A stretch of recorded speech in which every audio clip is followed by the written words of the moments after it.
ಎಲ್ಲರಿಗೂ ಸ್ವಾಗತ ಸುಸ್ವಾಗತ. ಈಗ ಪ್ರಸ್ತುತ ಚರ್ಚೆಯಲ್ಲಿರುವ ವಿಷಯವೇ ಇಂದಿನ ವಿಡಿಯೋ. ಸಿನಿಟಾಕ್ ವೀಕ್ಷಕರಿಗೆ ನಮಸ್ಕಾರ. ಇವತ್ತಿನ ವಿಡಿಯೋದಲ್ಲಿ ನಮ್ಮ ಭಾರತದ ಪ್ರಧಾನಿಗಳಾದ ನರೇಂದ್ರ ಮೋದಿಯವರು ನಮ್ಮ ಶತ್ರು ರಾಷ್ಟ್ರ ಪಾಕಿಸ್ತಾನಕ್ಕೆ ಸರಿಯಾಗಿಯೇ ಮಾಂಜ ಕೊಟ್ಟಿದ್ದಾರೆ. ಯಾಕೆ, ಏನು, ಹೇಗೆ ಎಂದೆಲ್ಲ ಈ ವಿಡಿಯೋದಲ್ಲಿ ತಿಳಿಯೋಣ. ಮೊದಲಿಗೆ ಏನೇನು ನಿರ್ಧಾರ ತೆಗೆದುಕೊಂಡಿದ್ದಾರೆ ನೋಡೋಣ. ಮೊದಲಿಗೆ ಪಾಕಿಸ್ತಾನಿಯರು ಯಾವ ಒಬ್ಬ ಪ್ರಜೆಯೂ ಭಾರತಕ್ಕೆ ಪ್ರವೇಶಿಸುವಂತಿಲ್ಲ ಹಾಗೂ ಈಗಾಗಲೇ ಇರುವ ಪಾಕಿಸ್ತಾನಿಯರು 2 ದಿನಗಳ ಒಳಗೆ ಭಾರತ ಬಿಟ್ಟು ಹೋಗಬೇಕಾಗಿದೆ. ಮುಂದಿನ ದಿನಗಳಲ್ಲಿ ಪಾಕಿಸ್ತಾನದಿಂದ ಬರುವವರಿಗೆ ವೀಸಾದ ಅನುಮತಿ ಸಿಗುವುದಿಲ್ಲ. ಭಾರತ ಮತ್ತು ಪಾಕಿಸ್ತಾನಕ್ಕೆ ಇದ್ದ ಅಟರಿಯುವಾಗ ಗಡಿ ಭಾಗವನ್ನು ಸಂಪೂರ್ಣವಾಗಿ ಬಂದ್ ಮಾಡಲಾಗಿದೆ.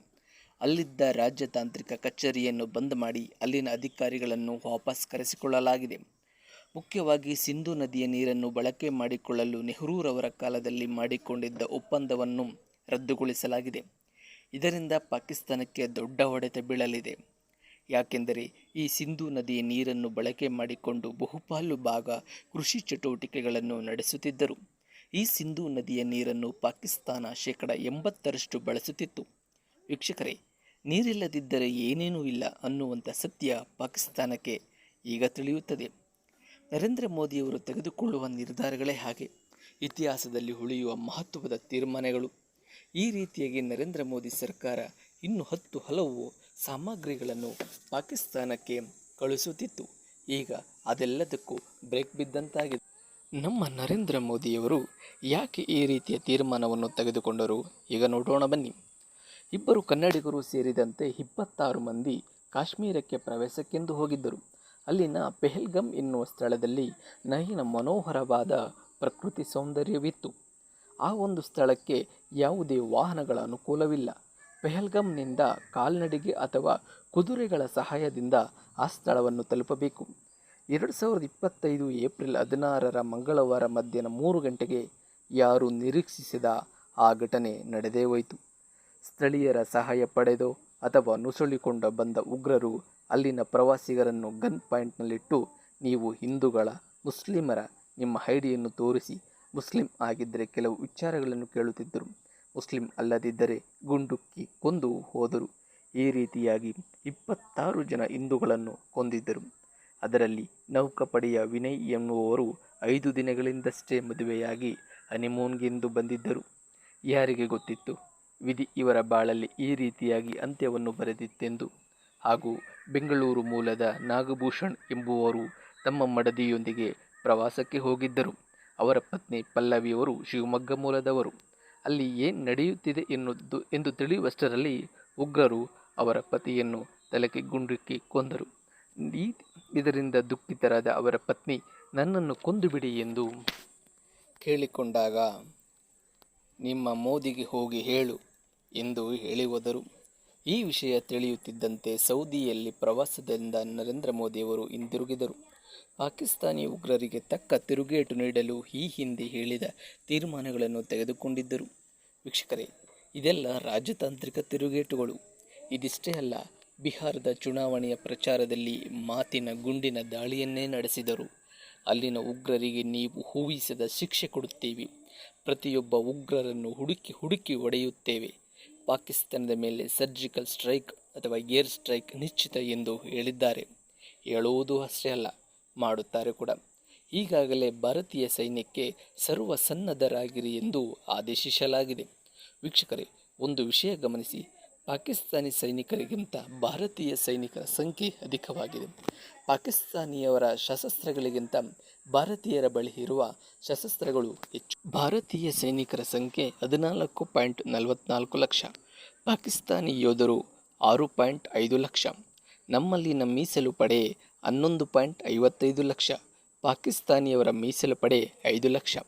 ಯುದ್ಧ ಟ್ಯಾಂಕ್ಗಳು ಭಾರತದ ಬಳಿ 4.201 ಇದ್ದರೆ ಪಾಕಿಸ್ತಾನದ ಬಳಿ 2624 ಇವೆ. ಫಿರಂಗಿಗಳು ಭಾರತದ ಬಳಿ 3975 ಇದ್ದರೆ ಪಾಕಿಸ್ತಾನದ ಬಳಿ 2629 ಇವೆ. ರಾಕೆಟ್ ಲಾಂಚರ್ಗಳು ಭಾರತದ ಬಳಿ 752 ಇದ್ದರೆ ಪಾಕಿಸ್ತಾನದ ಬಳಿ 234. ಮೀಸಲು ವಿಮಾನಗಳು ಭಾರತದ ಬಳಿ 2200 ಇದ್ದರೆ ಪಾಕಿಸ್ತಾನದ ಬಳಿ 1300 ವಿಮಾನಗಳಿವೆ. ಯುದ್ಧ ನೌಕೆ ಭಾರತದ ಬಳಿ 150 ನೌಕೆಗಳಿದ್ದರೆ ಪಾಕಿಸ್ತಾನದ ಬಳಿ 114 ನೌಕೆಗಳಿವೆ. ಹೀಗೆ ಯಾವುದೇ ವಿಚಾರದಲ್ಲೂ ಭಾರತವೇ ಮುಂದಿದೆ. ವೀಕ್ಷಕರೇ, ಈ ವಿವರಣೆಯನ್ನು ಗಮನಿಸಿದರೆ ಯಾರು ಶಕ್ತಿವಂತರು, ಯುದ್ಧ ಘೋಷಣೆಯಾದರೆ ಗೆಲ್ಲುವವರು ಯಾರು ಎಂಬುದನ್ನು ಒಂದು ಚಿಕ್ಕ ಮಗು ಕೂಡ ಉತ್ತರಿಸುತ್ತದೆ, ಅದು ಭಾರತ ಅಂತ. ಈಗ ಜಾಹೀರಾತು. ಭೃಗು ಜ್ಯೋತಿಷ್ಯಾಲಯ ಕಳೆದ 60 ವರ್ಷಗಳಿಂದ ನಡೆಸಿಕೊಂಡು ಬಂದಿರುವ ಜ್ಯೋತಿಷ್ಯಾಲಯ ಕೇಂದ್ರ. ನಿಮ್ಮ ಸಮಸ್ಯೆಗಳಾದ ಉದ್ಯೋಗ, ಮದುವೆ, ನಿಮ್ಮ ಮನೆಯ ವಾಸ್ತುದೋಷ, ಜಾತಕ ದೋಷ ಇತ್ಯಾದಿ ಸಮಸ್ಯೆಗಳಿಗೆ ಸಂಪರ್ಕಿಸಿ. ಭೃಗು ಜ್ಯೋತಿಷ್ಯಾಲಯ ಪಂಡಿತ್ ಮೌಡಿ ವಿದ್ವಾನ್ ಶಾಸ್ತ್ರಿ PN ಚಿಕ್ಕಣ್ಣಾಚಾರ್ರವರ ಮಗ ಸಿ ಸದಾಶಿವಾಚಾರ್ರವರು. ವಿಳಾಸ ನಂಬರ್ 230, 10ನೇ ಅಡ್ಡ ರಸ್ತೆ, LN ಪುರಂ, ಶ್ರೀರಾಂಪುರ, ಬೆಂಗಳೂರು 560021. ದೂರವಾಣಿ ಸಂಖ್ಯೆ 9343712655. ಮತ್ತೊಂದು ಸಂಖ್ಯೆ 9036116698. ತಪ್ಪದೆ ಭೇಟಿ ಕೊಡಿ. ಭೃಗು ಜ್ಯೋತಿಷ್ಯಾಲಯ ಕೇಂದ್ರ, ಶ್ರೀರಾಂಪುರ, ಬೆಂಗಳೂರು. ವೀಕ್ಷಕರೇ, ಯಾವಾಗ ಕಾಶ್ಮೀರಕ್ಕೆ ತೆರಳಿದ್ದ ಪ್ರವಾಸಿಗರನ್ನು ಪಾಕಿಸ್ತಾನಿ ಉಗ್ರರು ಗುಂಡುಕ್ಕಿ ಕೊಂದರೋ ಈ ವಿಷಯ ತಿಳಿಯುತ್ತಿದ್ದಂತೆ ನರೇಂದ್ರ ಮೋದಿಯವರು ತುರ್ತು ಸಭೆ ಕರೆದು 16 ಮಹತ್ವದ ನಿರ್ಧಾರಗಳನ್ನು ತೆಗೆದುಕೊಂಡರು. ಮದ್ದು ಗುಂಡು ಬಂದೂಕುಗಳಿಂದ 26 ಭಾರತೀಯರನ್ನು ಕೊಂದು ಪ್ರಶ್ನೆ ಕೇಳಿದ ಪಾಕಿಸ್ತಾನಕ್ಕೆ ಶಾಂತಿ ಸೌಹಾರ್ದತೆಯಿಂದ ಉತ್ತರಿಸಿದರೆ ಕೇಳದು. ಅದಕ್ಕೆ ಪ್ರತಿಯಾಗಿ ನಾವು ಕೂಡ ಮದ್ದು ಗುಂಡು ಬಂದೂಕುಗಳಿಂದಲೇ ಉತ್ತರಿಸಬೇಕಾಗುತ್ತದೆ. ಶಾಂತಿಪ್ರಿಯ ವ್ಯಕ್ತಿಗಳನ್ನು, ಶಾಂತಿ ಸೌಹಾರ್ದತೆಯುಳ್ಳ ದೇಶಗಳನ್ನು ಕೆಣಕಿದರೆ ಏನಾಗುತ್ತದೆ ಎಂದು ಪ್ರಪಂಚಕ್ಕೆ ತೋರಿಸುವ ಕಾಲ ಬಂದಂತೆ ಕಾಣುತ್ತದೆ. ವೀಕ್ಷಕರೇ, ಈ ದಾಳಿಯಿಂದ ಮೃತಪಟ್ಟ 26 ಭಾರತೀಯರ ಆತ್ಮಕ್ಕೆ ಶಾಂತಿಯನ್ನು ಕೋರುತ್ತಾ, ಅವರ ಕುಟುಂಬದವರಿಗೆ ಧೈರ್ಯ ತುಂಬುತ್ತಾ, ಒಂದು ವೇಳೆ ಯುದ್ಧ ಘೋಷಣೆಯಾದರೆ ಭಾರತೀಯ ಸೈನ್ಯ ಜಯಶಾಲಿಯಾಗಲಿ ಎಂದು ಪ್ರಾರ್ಥಿಸುತ್ತಾ ಈ ವಿಡಿಯೋವನ್ನು ಮುಗಿಸುತ್ತಿರುತ್ತೇನೆ.